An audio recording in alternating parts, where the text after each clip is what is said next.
राधे राधे सभी को। जैसे कि आप सभी जानते हैं जन्माष्टमी आ रही है और सभी के यहाँ लाला घर में रहते हैं, तो हमारे मन में होता है कि हम मंदिर तो नहीं जा पा रहे, इतनी भीड़ है, मथुरा तो नहीं जा पा रहे, तो हम अपने लाला का जन्मदिन कैसे मनाएं। तो उसके लिए एक छोटी सी विधि मैं बताती हूँ जो आप घर में ही कर सकते हो। लाला का स्नान यानी दो तरीके से होता है, गौड़िया मठ में और राधा रमन में अलग अलग तरीके से मनाई जाती है। एक जगह दिन में स्नान होता है, एक जगह शाम को स्नान होता है, यानी पूरी तरीके से उनका जन्म करते हैं भगवान जी का, स्नान करा के पंचामृत से। उसके बाद उनका श्रृंगार होता है और अगले दिन छठी पूजी जाती है।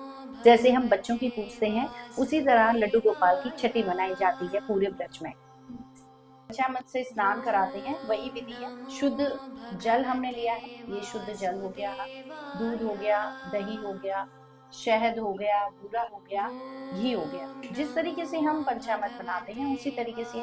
पर कृष्ण भगवान के लिए जब हमें स्नान कराना होता है तो हम शंख का प्रयोग करते हैं। हम इसी तरह नहीं डाल देते, हम शंख के द्वारा उनका स्नान कराते हैं। तो चलिए अब हम विधि शुरू करते हैं शंख से। हमें सिर्फ लाला को अंडरवियर पहनाना है या लंगोट पहनाना है, जो भी आप अपने प्रभु को पहनाते हैं वो पहनाएं। इसमें हम घर के और फैमिली मेंबर्स को भी ले सकते हैं। आपके घर में जितने लोग हो, बच्चे हों, बड़े हों, सब उसमें इन्वॉल्व हो तो और अच्छा रहता है। इसके लिए सबसे पहले हम इसमें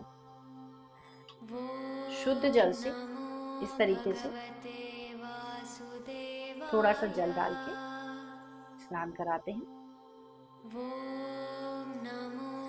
उसके बाद हम दूध डालते हैं,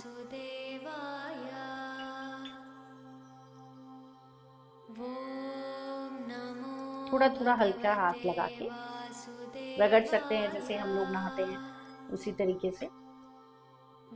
ये हमने दही ले लिया, ये एक तरह से हमारा जैसे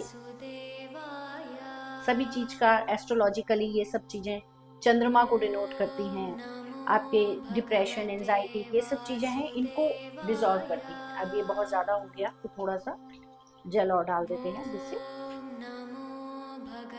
एक चीज का हमें विशेष ध्यान रखना है। हमें कृष्ण भगवान को नहलाते में गंगा जल यूज नहीं करना है। हम गंगा जल स्नान में इसमें नहीं लेते हैं, ठीक है जी। हम ज्यादातर गंगा जल ले लेते हैं, वो हमें नहीं लेना है। अब जैसे बूरा है, बूरा हम ऐसे भी डाल सकते हैं, थोड़ा सा डाल के और हल्के हल्के हाथ से, जिससे उनको लगे ना, प्यार से। हमें ये करते हुए एक मंत्र का जाप करते रहना है, ओम नमो भगवते वासुदेवा। हमें क्या जाप करना है जब हम स्नान करा रहे हैं, तो ओम नमो भगवते वासुदेवा। इस मंत्र को अगर आप नहीं बोल पाते तो आप इसको अपने म्यूजिक सिस्टम पर चला सकते हैं, जिससे ये चलता रहे। अब इसी के साथ शहद से शहद हम इसलिए लगाते हैं कि ये ग्लो देता है, जैसे हम लोग भी लगाते हैं तो वो ग्लो देने का काम करता है। इसके बाद आखिर में घी, और फिर हम दोबारा से लाला को जल से नहलाएंगे और ये हमारा स्नान पूरा हो जाएगा। आप खुद देखेंगे कि बहुत सुंदर हो जाते हैं प्रभु।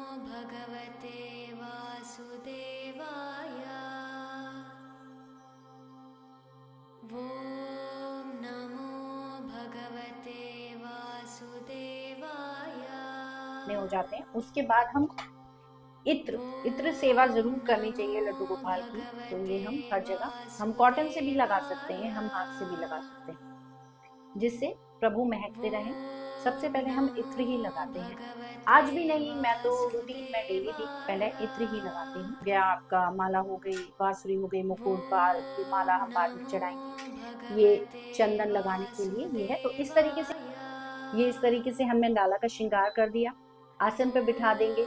और जन्माष्टमी वाले दिन आपको अपना मंदिर जरूर सजाना चाहिए, पूरा ब्रज का सीन बनाना चाहिए, गांव बनाना चाहिए, गाय लगानी चाहिए, जो छोटे छोटे खिलौने आते हैं उससे जरूर सजाएं, जिससे कि एक विशेष प्रभु को लगे कि आज मेरा जन्म हुआ है। अगले दिन छठी की जाती है, उसमें उत्सव किया जाता है, भजन कीर्तन किए जाते हैं। तो मेरी ऐसी उम्मीद है कि जो छोटा सा मैंने आपको तरीका बताया है इसको शायद अब अपने घर में कर पाए और प्रभु की माया देख पाए और खुश हो पाए।